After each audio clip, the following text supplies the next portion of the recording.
नदी में जादुई लहंगों का पेड़। राधा अब बालिग हो चुकी है। उसकी कॉलेज की पढ़ाई भी अब पूरी हो चुकी थी।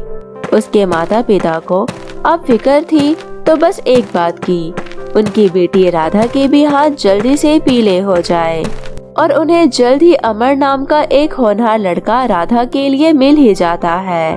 अमर बहुत ही मेहनती और ईमानदार लड़का था। बस उसके माता पिता नहीं थे, लेकिन वो एक सफल बिजनेसमैन था। उसने हाल ही में अपना एक लहंगों का शोरूम खोला था। राधा बिटिया, जल्दी से तैयार हो जाओ, आज तुझे देखने लड़के वाले आ रहे हैं। माँ, लड़के वाले? इतनी जल्दी क्यों माँ? अभी अभी तो कॉलेज की पढ़ाई खत्म हुई है।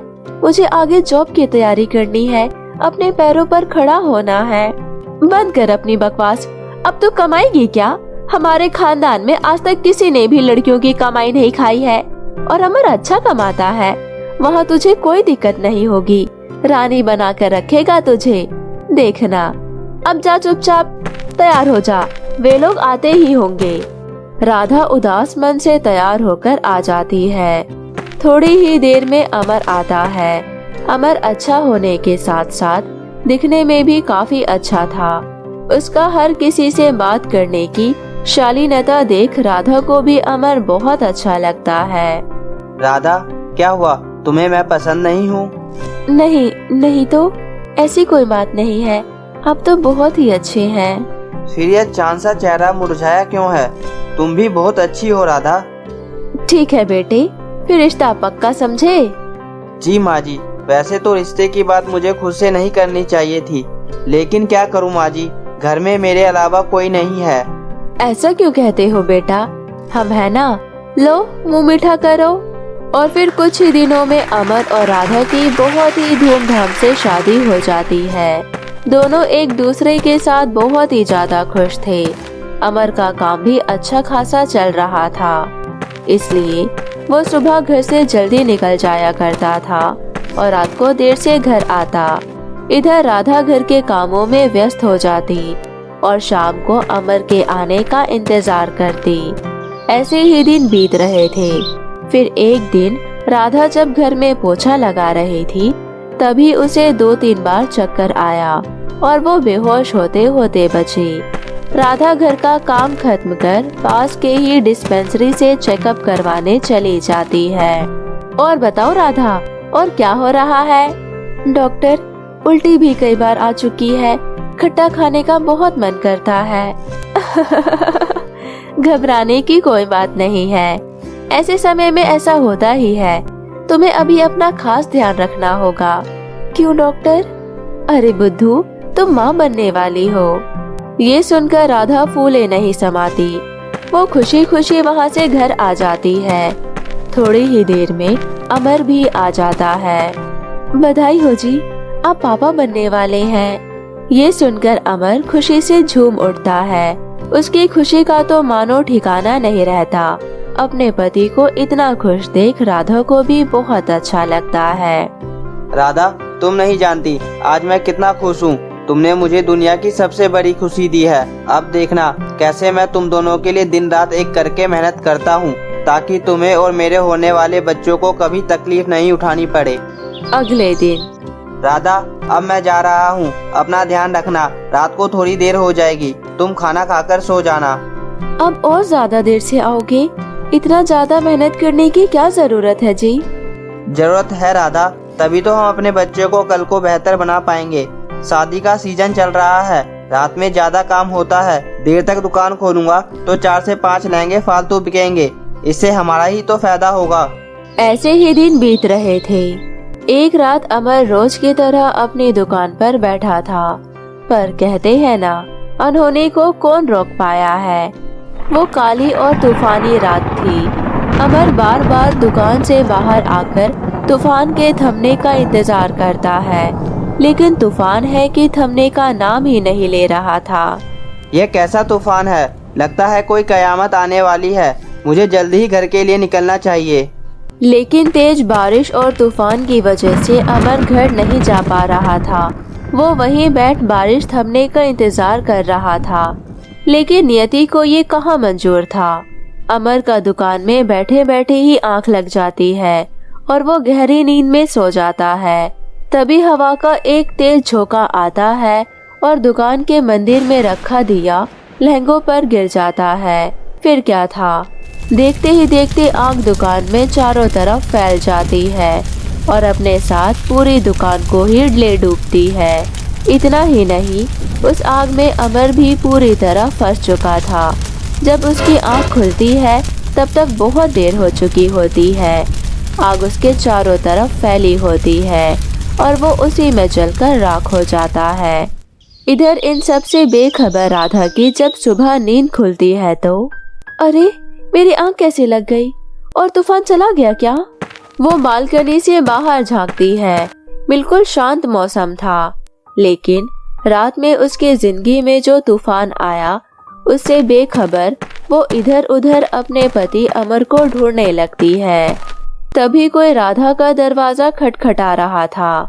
राधा का दिल जोर जोर से धड़कने लगता है कि आखिर इतनी सुबह सुबह कौन हो सकता है। वो जल्दी से दरवाजा खोलती है। काका, आप इतनी सुबह सुबह, सब ठीक तो है ना? इतना सुनते ही काका रोते हुए राधा बिटिया को रात के घटना के बारे में बताते हैं। काका, ये अब क्या बोले जा रहे हैं? आपको जरा भी अंदाजा है? मेरे पति अमर तो मेरे साथ घर में है। अमर, अमर, आइए ना बाहर, बता दीजिए सबको कि ये लोग झूठ बोल रहे हैं।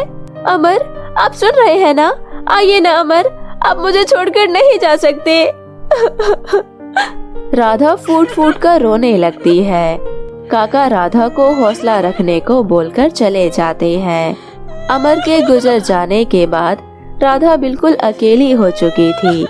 वो भी अब जीना नहीं चाहती थी, लेकिन कोख में पल रहे बच्चे के बारे में सोचकर राधा जीने का फैसला करती है। जल्द ही वो एक प्यारी सी बच्ची को जन्म देती है। अमर, देखो हमारी कितनी प्यारी सी बेटी हुई है। आज आप होते तो कितने खुश होते। तभी कुछ लोग वकील के साथ राधा के घर पर आते हैं। राधा, हमें बहुत ही दुख के साथ बताना पड़ रहा है कि अमर का जो शोरूम जला, उसे बनाने के लिए अमर ने 50 लाख रुपए बैंक से लोन लिए थे। अब वह तो रहा नहीं, तो हम अब इस घर को नीलाम करने जा रहे हैं। तुम अपने लिए नए घर ढूंढ लो। हम तुम्हें 10 दिनों की मोहलत दे रहे हैं। इतना बोलकर वे लोग वहाँ से चले जाते हैं। हे ऊपर वाले, क्या तुझे मुझ पर जरा भी दया नहीं आती? सबसे पहले तो तूने मुझसे मेरे पति को छीन लिया, अब ये घर भी। मैं अब इस मासूम सी बच्ची को लेकर कहाँ जाऊँ, क्या करूँ? आज ये जिंदा होते तो मुझे कभी ये दिन नहीं देखना पड़ता, पर मैं हार नहीं मानूंगी। तुझे क्या लगता है मैं डर जाऊंगी? मैं नहीं डरूंगी, मैं काम करूंगी और अपनी बेटी के लिए जीऊंगी। राधा रोते रोते घर से निकल जाती है। पूरे दिन भटकने के बाद भी राधा को कहीं काम नहीं मिलता है। इधर राधा की बेटी भी भूख से तड़प रही थी। वो रोए जा रही थी। भैया, मुझे थोड़ा दूध दे दो, मेरा बच्चा बहुत भूखा है। मैं आपके पैसे लौटा दूंगी। मैं आपके पैर पड़ती हूँ, भैया मेरी मदद करो। राधा पर तरस खाकर वो दूध वाला राधा को थोड़ा सा दूध दे देता है। राधा उसे अपनी बेटी को पिलाकर खुद भूखे पेट वहीं पार्क में सो जाती है। अगले दिन भी राधा काम के तलाश में हर जगह घूमती है, लेकिन उसे कहीं काम नहीं मिलता। भैया, मेहरबानी करके मुझे थोड़ा दूध और दे दीजिए, मेरी बेटी भूखी है। तेरा रोज रोज का यही ड्रामा है। कोई दूध नहीं है यहाँ, चल भाग यहाँ से। पैसे लेकर आ, फिर दूध मिलेगी, समझी? पता नहीं कहाँ कहाँ से उठकर आ जाते हैं। राधा को कुछ समझ नहीं आ रहा था कि अब वो क्या करे। वो अपनी बेटी को मंदिर की सीढ़ियों पर रोता छोड़ वहाँ से नदी की तरफ भागती है। मुझे माफ कर देना अमर, मैं तुम्हारी बेटी को इस जालिम दुनिया में अकेला छोड़ तुम्हारे पास आ रही हूँ। मुझसे उसकी ये हालत अब नहीं देखी जा रही। मैं अब नहीं जीना चाहती हूँ। जब मैं अपनी बच्ची का पेट तक नहीं भर पा रही हूँ, तो ऐसा जीवन भला किस काम का? मुझे मर जाना ही चाहिए। राधा नदी में कूदने ही वाली थी, तभी वो एक बूढ़ी औरत को पानी में डूबते हुए देखती है। अरे, मुझे इस अम्मा को बचाना होगा, वरना ये डूब जाएंगी। राधा बिना सोचे समझे पानी में कूदकर किसी तरह से उस अम्मा को बाहर किनारे पर ले आती है। अम्मा, आप कौन है और आप नदी में कैसे डूब रही थी? तभी वो अम्मा एक बहुत ही खूबसूरत परी में बदल जाती है। मैं खुशी परी हूँ राधा, तुम बहुत ही बहादुर और नेक दिल बच्ची हो। तुमने मेरी जान बचाई है। और तुम यहाँ क्या कर रही थी? ये नदी तो बहुत ही गहरी है, तुम्हें डर नहीं लगा अगर तुम्हें कुछ हो जाता तो? अब और ज्यादा क्या ही हो सकता है मेरा परी जी, मैं तो खुद इस जीवन से परेशान हो चुकी हूँ। मैं अब नहीं जीना चाहती, मैं मरना चाहती हूँ। ऐसा नहीं कहते राधा, तुम तो बहुत बहादुर हो। तुम्हारे मुँह से ऐसी बातें शोभा नहीं देती। जिंदगी से संघर्ष करके आगे बढ़ना सीखो, ऐसे हार नहीं मानते। वैसे क्या हुआ है, मुझे बताओ। राधा परी को अपने बारे में सब कुछ बताती है। सब कुछ सुनने के बाद परी कहती है, राधा जाओ, अपनी बेटी को लेकर यहाँ आओ और मेरे साथ चलो।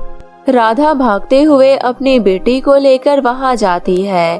परी राधा को अपने साथ एक नाव में बैठाकर एक अद्भुत पेड़ के पास ले जाती है। उस पेड़ पर बहुत ही कीमती कीमती लहंगे लटके हुए थे, जिसे देखकर राधा को अपने आंखों पर यकीन नहीं हो रहा था।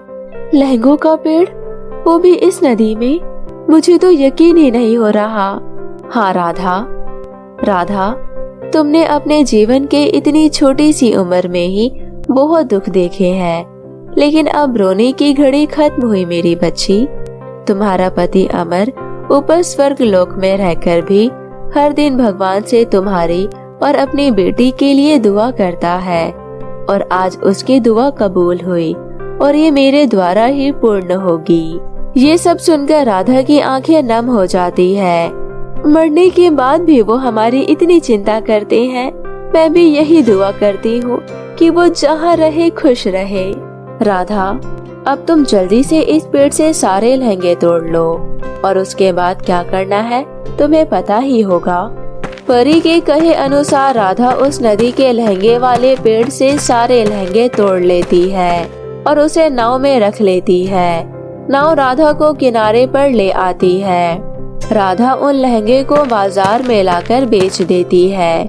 लहंगे अच्छे और महंगे होने के कारण राधा को उसके अच्छे खासे पैसे मिल जाते हैं। ऐसे ही अब राधा लहंगा बेचकर अपनी बेटी की परवरिश करने के साथ साथ अपना बिजनेस में भी ध्यान देती है। लहंगे से जो भी मुनाफे हुए, राधा उसे इकट्ठा कर जल्द ही अपना एक बहुत बड़ा लहंगे का शोरूम खोलती है। दुकान बहुत ही बढ़िया चल रहा था। अब राधा के पास किसी भी चीज की कोई कमी नहीं थी। राधा ने अपने और अपनी बेटी के लिए एक आलीशान घर बनवाया और अपनी बेटी की परवरिश बहुत अच्छे से की। आज राधा शहर की सबसे मशहूर बिजनेस वुमेन बन चुकी थी। उसके पास नाम, दौलत, पैसा सब कुछ था। तो मेरे प्यारे दोस्तों, कैसी लगी आपको मेरी ये कहानी? मुझे कमेंट करके जरूर बताएं और इसे अपने दोस्तों के साथ भी शेयर करें। और हाँ दोस्तों, अगर आपने अब तक मेरे चैनल को सब्सक्राइब नहीं किया है तो जल्दी से नीचे लाल बटन दबाकर अभी सब्सक्राइब कर ले। तो मिलती हूँ आप सभी से फिर किसी नई कहानी के साथ। तब तक आप अपना ध्यान रखें। बाय बाय दोस्तों।